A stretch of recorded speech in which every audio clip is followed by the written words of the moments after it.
Okay, so this evening, this is not a card pull or anything. This is just a message. I'm reflecting on the future of spirituality. And it's interesting that over time, right, we had sort of a spiritual boom in the 60s, the 70s, the 80s, the 90s. Every decade has changed the way that we view and commodify that experience, and a lot of it has to do with like fashion and psychedelics. And I think that's interesting because I shared this in videos before, but people used to say to me when I was younger, when I was in high school, like very much a hippie my whole life, you know. I like to think that I'm a unique kind of my own hippie, but we all are, you know, in our own way and whatever. Somebody said to me, "It's very cool that you're into all of that spiritual stuff. I'm not into it, you know, I don't have time for that." And I didn't understand that comment because for me, it's not a choice, it's life. It is to be an observer, it is to understand what you're perceiving. And the whole psychedelic experience, right? It's obvious that people use and experiment with psychedelics to transcend the way that they commonly perceive their reality and be presented with different frameworks for understanding.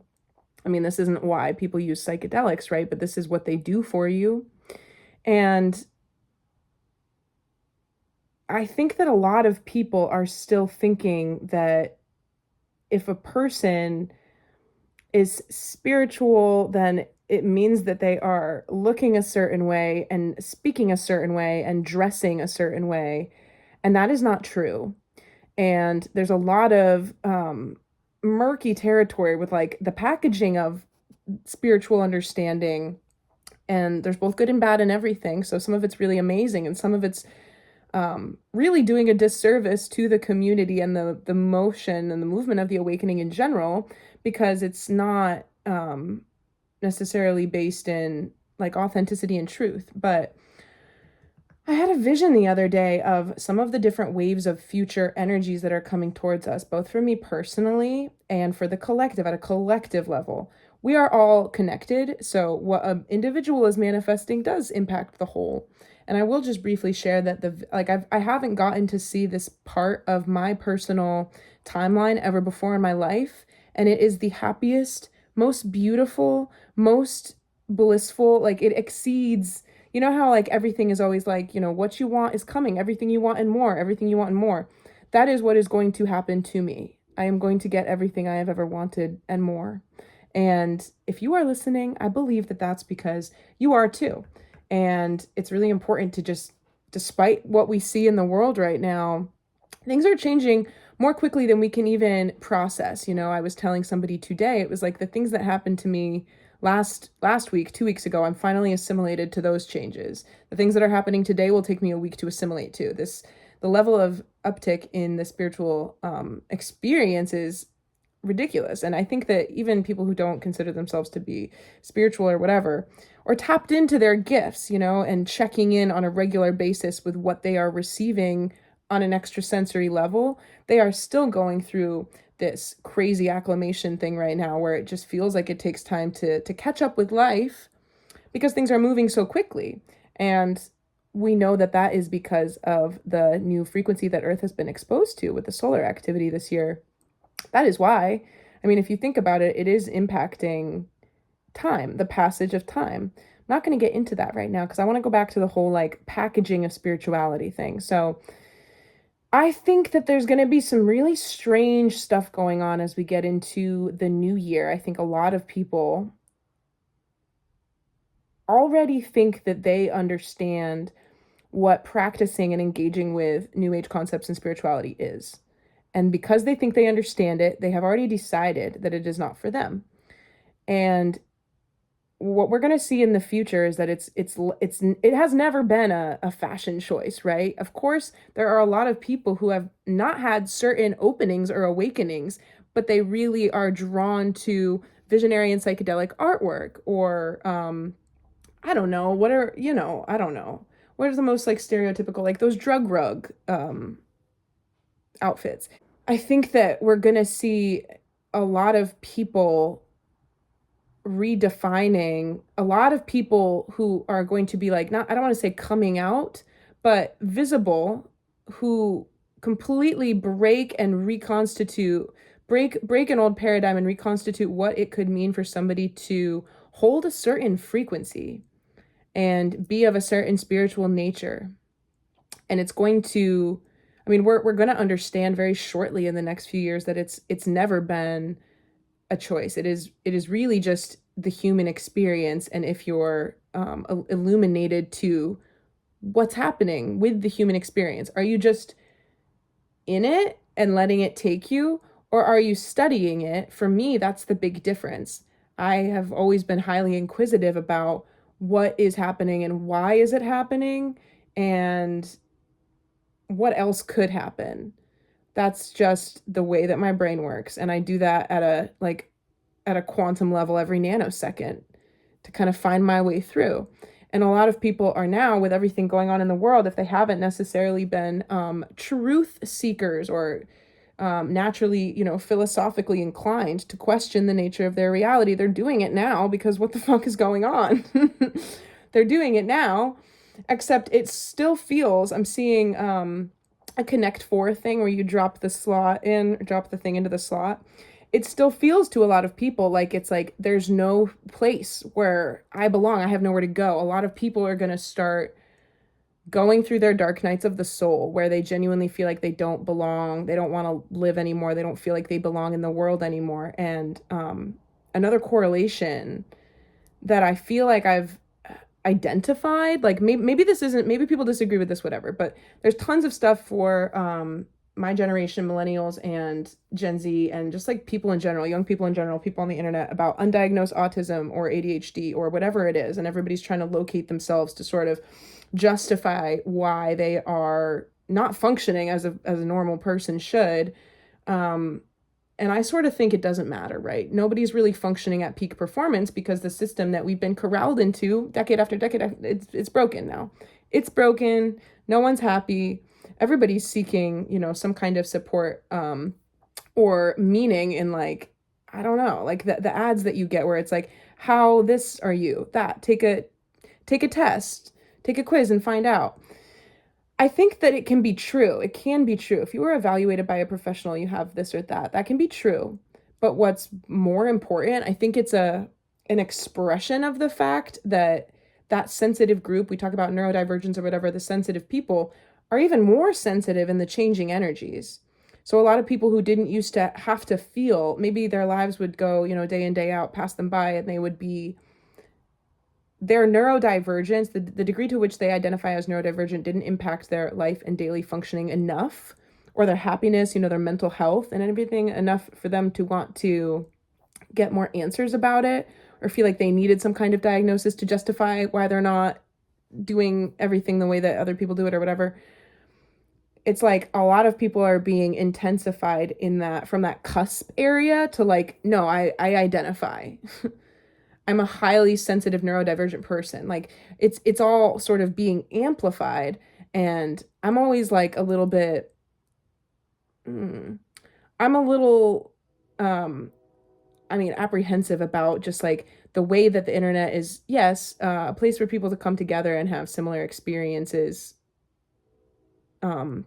be shared so that people know that they're not alone and all of that. But like, I don't, is that really what is happening? No, I think it's just a strange way for people to continue to operate within the current framework. It's like the framework, the matrix, like the way that we've lived our lives. Like, what if there's not an answer in the DSM for what is happening in people's psychology right now?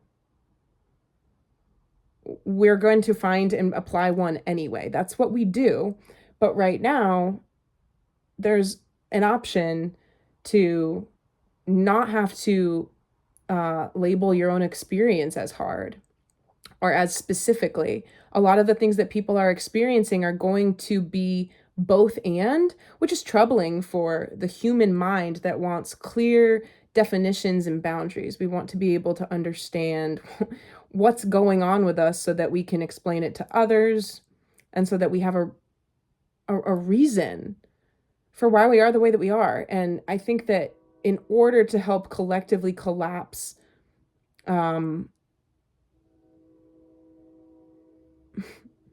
some of the issues, not like so paradoxical, right? There's no issues in the third dimensional reality. We have all been enduring our lives up until this point. Like, no, whatever, we're going to keep enjoying our lives in the same way that we have, but it's going to change rapidly here. What I'm getting at is duality is the nature of this third dimensional reality. It's meant to have both good and bad in it. The people that you hate the most, the people that bother you the most, and who we perceive to be the enemy, it's as within, so without. It's all linked. It's a demonstration of the potential of energy. And I'm gonna share this. I was on the Instagram of a artist who I follow from the visionary artist community. Oops, that was strange. My tiny little lamp fell down.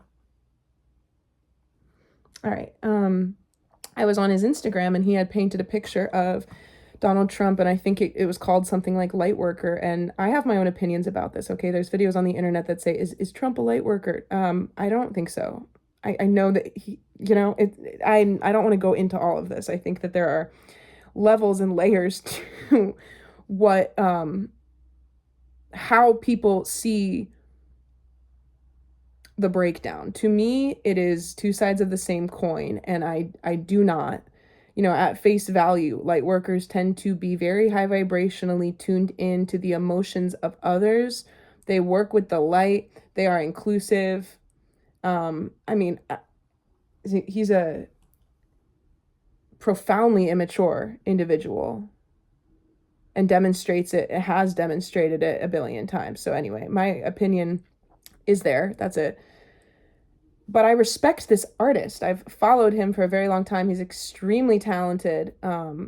His Instagram handle is tatju77 if you want to go look at it and read through the comments as well. So basically, he's of the psychedelic artist community. A lot of people just assume somebody's stance or position politically, when you're in different groups and whatnot. And so the comments, he received a ton of backlash of people being like, wow, immediately unfollow you. Like, wow, dude,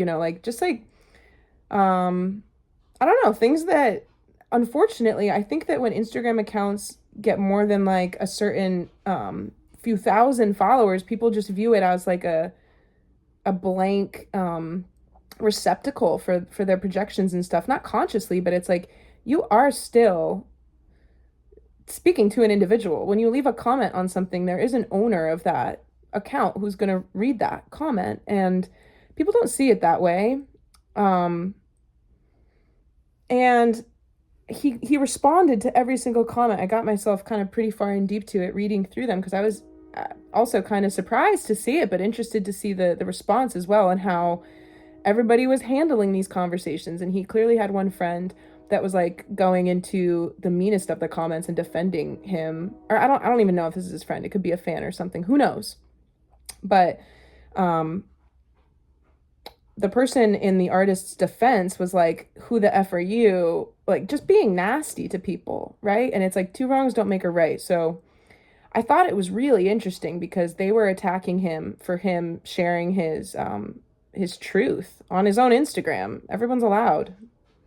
People were attacking him, and then this other person comes in and attacks them. Just doesn't make it any better, right? Even if they might be in the wrong, you're also in the wrong when you come in and I think attack people. Like, of course, defending yourself, standing up for yourself is a good thing, and I highly commend the artist for doing so in such a kind manner, because he said, I still send you love and light. I'm sorry that you don't fuck with me anymore. Good luck. That's how he handled that. It's really interesting right now that there are so many different levels and layers to the illusion that is starting to break, and it's freaking people out a little bit. And the secret is that if somebody, and I can be guilty of this too, when I get caught up in, different things, if there is anybody who is standing and pointing their finger at a different party and calling them out and telling them like, you're the bad guys, you're wrong, then you're not aligned in that moment. Because when you're in your understanding of your own interconnectedness and your connection to all things, that would be you shaming and putting down an aspect of your own unified body, your own self. And like to our human minds, we're like, okay, yeah, like that's just a thought experiment though, Mariah. Like there are people over there and they are doing bad things. And I do want to do something about it. And it's like, there's a billion, billions and billions of people on this world because other people are going to be drawn to different things. Not everybody has a peacekeeping, bone in their body or an idea that it's important to hold a space of neutrality and witness things. I think that like there are people who are meant to be we all have our different callings.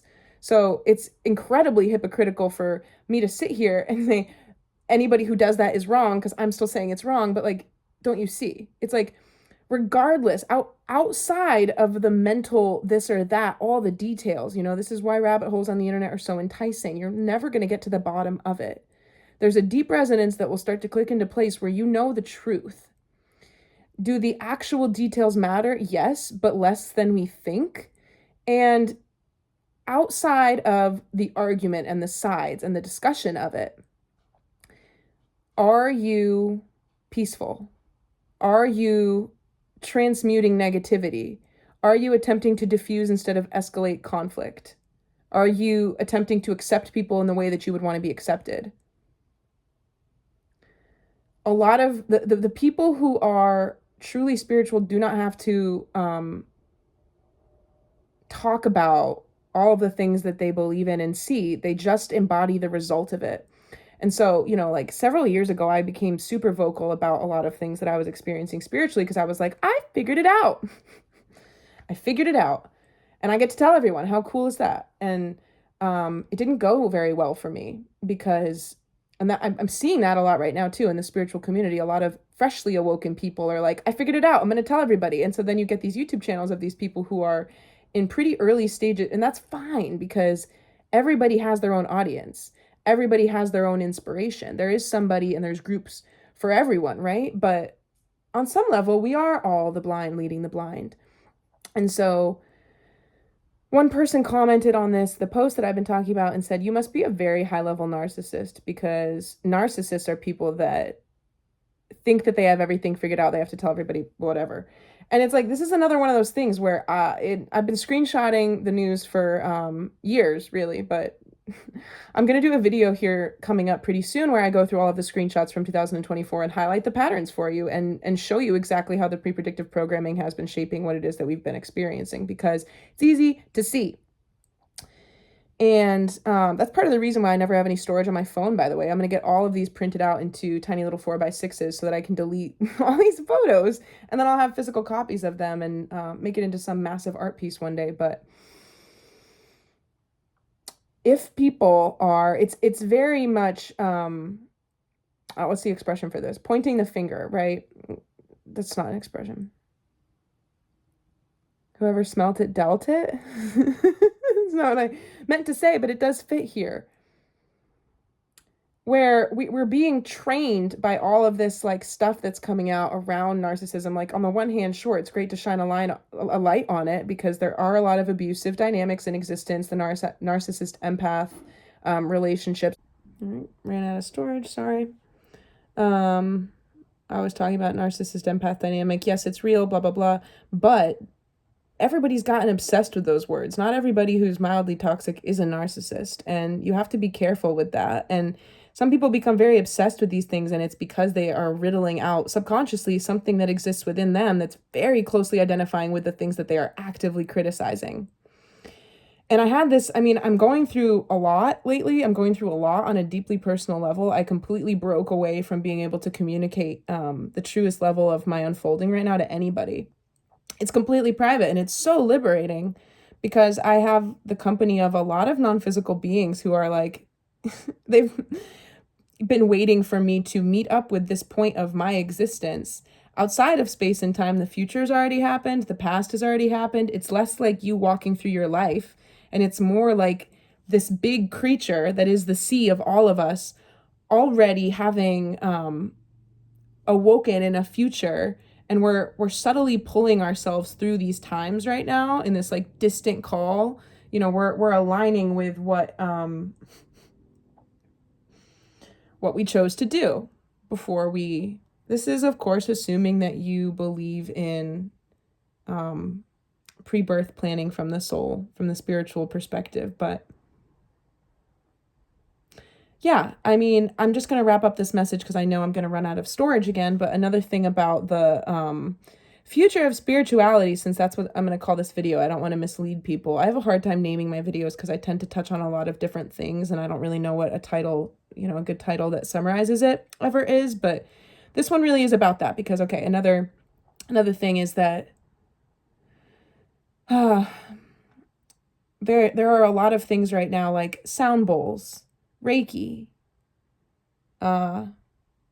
medical intuitive healing,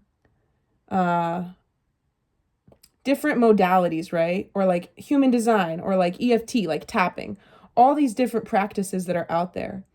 And the next few years are going to see an explosion of these different kinds of practices. And it's really beautiful because a lot of them are going to be channeled from non-earth origin. These are going to be high-level healing modalities that people can't even wrap their minds around, wouldn't even be able to conceive of. So there's a message coming in here. My guides are telling me to share this. If you are getting inspired ideas from outside of yourself and you're like, wow, that's like fantastical. It's like it doesn't even exist. It's like I could write a sci-fi movie about that. Then maybe it does exist.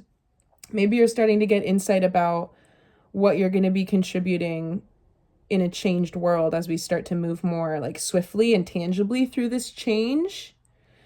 Just putting that out there, right? There could be something to that. I myself have been getting some pretty massive downloads for the things that I'm going to be creating. For the record, I've been getting these for years. I know that I have a very large mission of a lot of it has to do with the stuff I'm going to be creating, the stuff I'm going to be making. Life is inherently creative. We're all creating, whatever. But specifically,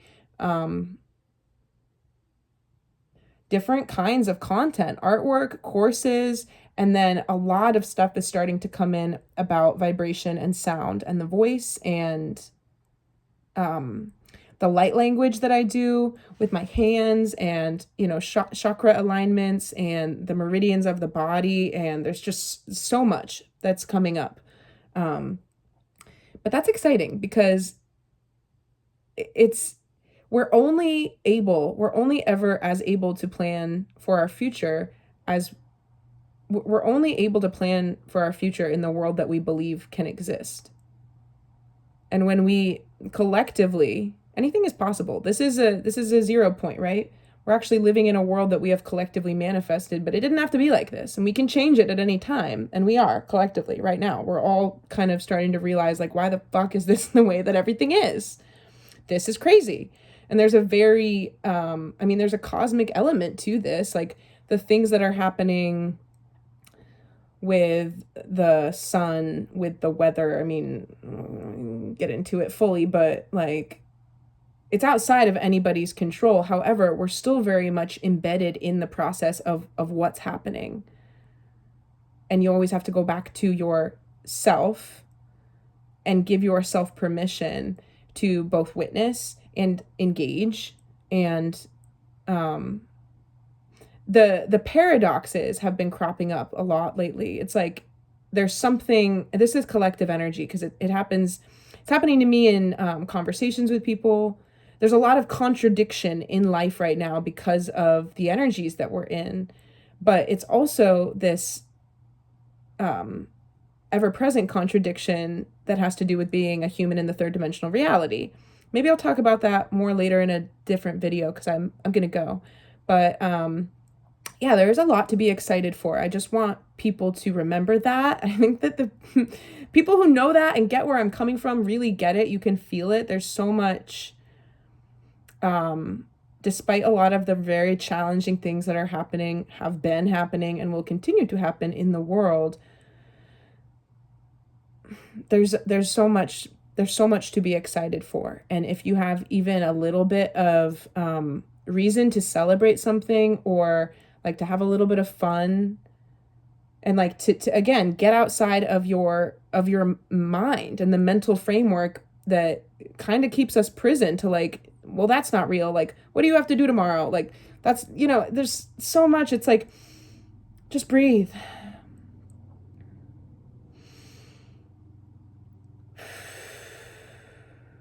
Right here in this moment, none of that exists because we're just right here. And that peace in the here moment is the gateway to smoothing out and changing. That's where possibility is born from, smoothing out and changing anything that happens in the future. People who never pause to reflect or connect with their emotional, like the true emotional situation that they're in, are not going to change their trajectory. We're going to see masses of people careening into disarray, like a lot of mental stuff, I think, mental health issues and physical health issues, but mental health is going to be the interesting one that I'm kind of watching the collective's mental health. I mean, we're seeing the breakdown, like the things that have been normalized, the things that people have come to accept as normal reflects our state of mental health as a collective. But yeah.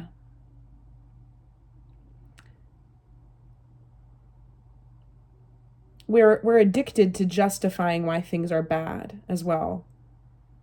We're addicted to, as a people, I think I read something on Instagram. I think it was from We the Aether, the account, and it was saying our subconscious is always searching for ways to justify what we think reality is. You don't want to be put into a place of cognitive dissonance where nothing makes sense anymore. You want safety and you want to be able to understand what's happening. And it's a paradox within the spiritual community where people start to awaken and they get to one level of a plateau of awakening and then they say, I've got it all figured out. It's no longer a paradox. This is what it is. And that doesn't happen. You have to remain receptive and open and get broken down infinitely. That's the phoenixing. I was talking about this the other day. We're getting ready for pretty rapid phoenixing. So don't hold too tightly to your, beliefs right now. Go ahead and hold tightly to your, whatever you want to hold tight. But you get my point. Things are speeding up. I'm going to do a reading for the new moon in Scorpio on the 1st of November, this Friday. I can't wait. This energy it feels good. That's 111. We also have the 1111 portal in November. And it feels like we're getting a little bit more of our energies restored coming into November. There's been so much intensity that's been challenging to ground. I had another message come through today, so let me just see if the video ends abruptly, I'm sorry, okay? I can't attach another video to it. I don't have enough storage to record another one. But I wanted to talk briefly about solar plexus and the crown chakra. So the crown chakra, I have felt for a very long time, like when I connect with my crown chakra, it's like my head, the space around my head, kind of the space up and out of my head, if you imagine a vortice or a funnel shape, like that. But it's like it goes and it doesn't stop. My crown chakra connects with like everything.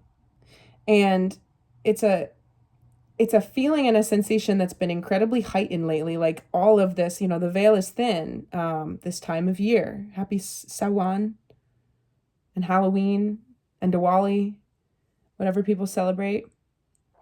It's very easy to download correct, accurate, divinely acute perception, wisdom outside of yourself right now. And your ability to believe in your capacity to believe in your ability to do that is generated from the solar plexus.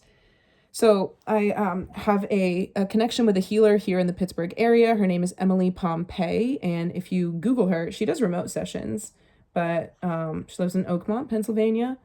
And one time we were having a session several years ago where she was talking to me about, we were sort of working on self-concept, how I view myself, how I allow certain things to be possible for myself or not, assisting or hindering my own manifestation and getting to the root of anything that does not support a healthy, thriving self-concept, healing it. And she was telling me there are these feelings, imagining how you feel about yourself when you feel your best, when you feel really good, when you feel confident, when you feel